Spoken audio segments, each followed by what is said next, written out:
مایلم به شما و اعضای هیئت رئیسه به خاطر انتخابتون تبریک بگویم و حمایت خود را ابراز کنم.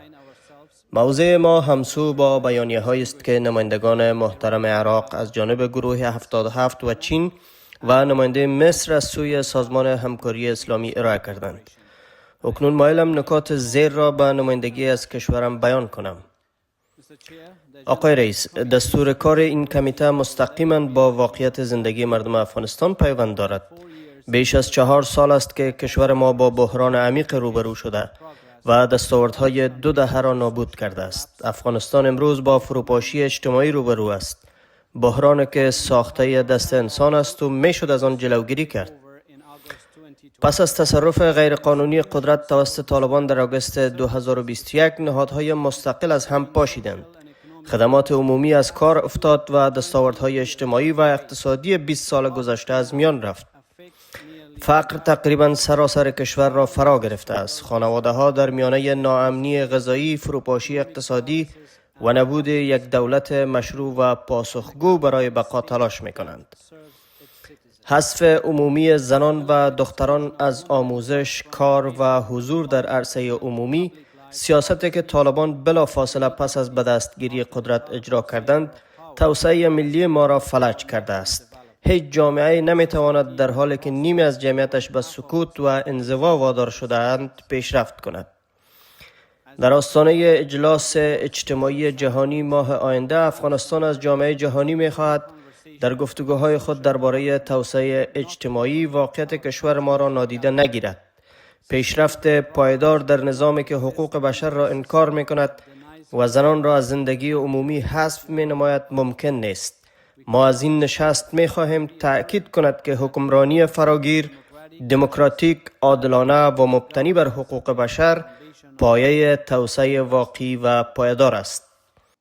آقای رئیس، وضعیت زنان و دختران در افغانستان آشکارترین نمونه تبعیض جنسیتی نهادی نشده در جهان امروز است. از زمان تسلط طالبان مجموعه از فرامین نظاممند زنان و دختران را از ابتدایی ترین حقوق انسانیشان محروم کرده است. آنچه امروز در افغانستان می‌بینیم یک مسئله فرهنگی نیست، بلکه سرکوب عمدی و حساب شده نیمی از جمعیت کشور است. زنان افغانستان از تحصیل بالاتر از صنف ششم محرومند، از بیشتر عرصه های کاری کنار گذاشته شدند، از سفر آزادانه منع می شوند و حتی اجازه ورود به بسیاری از اماکن عمومی را ندارند. این اقدامات مصداق آپارتاید جنسیتی است، جرم بر اساس قوانین بین المللی و نباید عادی سازی شود. ما از همه کشورهای عضو می خواهیم تا از قطعنامه جهان شمولی حقوق زنان دفاع کنند و اطمینان دهند که وضعیت زنان افغانستان در مرکز تمام تعاملات بین‌المللی درباره افغانستان باقی بماند. هر رویکرد سیاسی یا انسانی که زنان را به حاشیه براند، تنها به تداوم رنج و ثباتی منجر می شود. با وجود خطرها، زنان افغانستان با شجاعت و خلاقیت مقاومت می کنند. کودکان را در مکاتب مخفی آموزش می دهند، موارد نقض حقوق بشر را ثبت می کنند و برای عدالت می جنگند. آنان نماد استقامت و عزت ملت ما هستند و باید به عنوان شرکای برابر در شکل دهی آینده افغانستان شناخته شوند. آقای رئیس، ترویج و حمایت از حقوق بشر در قلب مأموریت سازمان ملل متحد قرار دارد و همچنان نیاز فوری مردم افغانستان است. از زمان تسلط طالبان نهادهای مستقل از بین رفته، آزادی‌های مدنی محدود و آزادی‌های بنیادین سرکوب شدند. آزادی بیان، تجمع، مذهب و تشکل از میان رفته است. روزنامه‌نگاران، فعالان، نیروهای امنیتی پیشین و اقلیت‌ها هدف آزار، بازداشت، ناپدیدسازی اجباری و اعدام‌های فراقضایی قرار گرفتند. بنابراین از جامعه جهانی و شورای حقوق بشر سازمان ملل متحد می‌خواهیم موضع متحد و قاطع در قبال افغانستان حفظ کنند، از جمله با ادامه نظارت مستقل و گزارشدهی توسط گزارشگر ویژه و هیئت معاونت سازمان ملل در افغانستان یا یونما. مردم افغانستان به صدای نیرومند در سطح بین‌المللی نیاز دارند تا مسئولیت از مجازات پایان یابد و پاسخگویی تقویت شود. در همین راستا از تصویب قطعنامه شورای حقوق بشر برای ایجاد سازوکار پاسخگویی بین‌المللی در مورد افغانستان استقبال میکنیم و از همه کشورها و حامیان این اقدام سپاسگزاری میکنیم.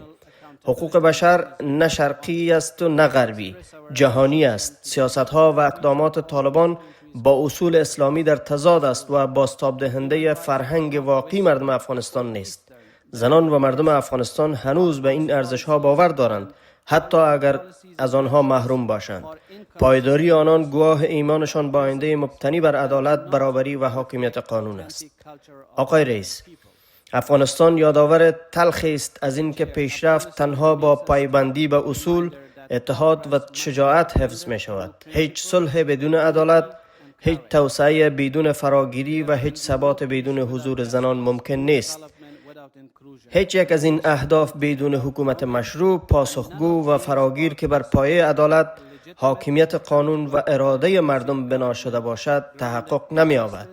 مردم افغانستان از این اصول دست نکشیدند و از سازمان ملل متحد نیز نباید چنین کند. متشکرم آقای رئیس.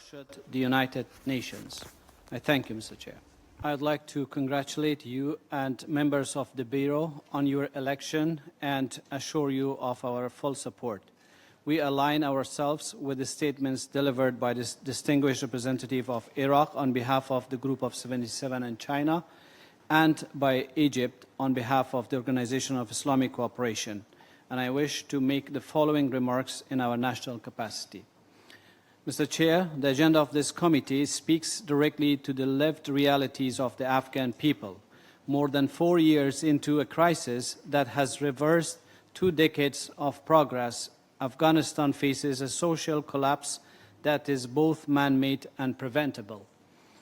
Following the Taliban's unlawful and forced takeover in August 2021, institutions were dismantled, services disrupted, and the hard-won social and economic gains of the past 20 years erased. Poverty now affects nearly the entire population. Families struggle to survive amid food insecurity, economic paralysis, and the absence of a legitimate and accountable state that serves its citizens. The deliberate exclusion of women and girls from education, employment, and public life policies imposed immediately after the Taliban seizure of power has crippled our national development. No society can prosper when half of its population is silenced.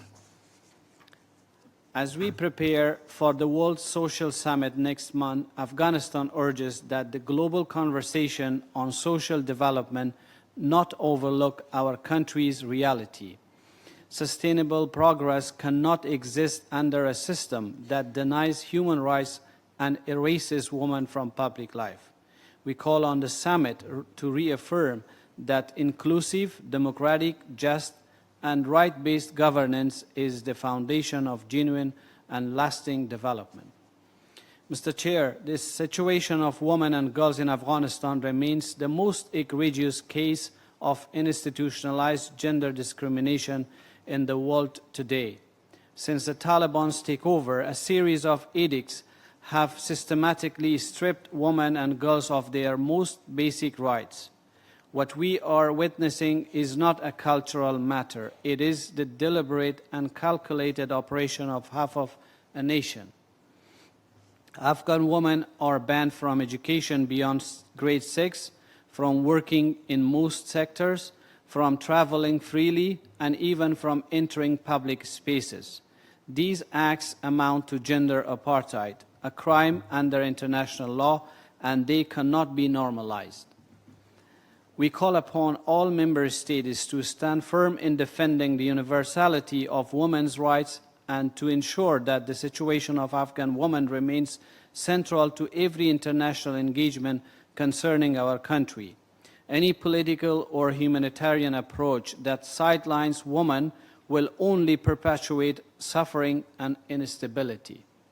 Despite the risks, Afghan women continue to resist with courage and creativity, endure educating children in secret schools, documenting human rights violations, and advocating for justice.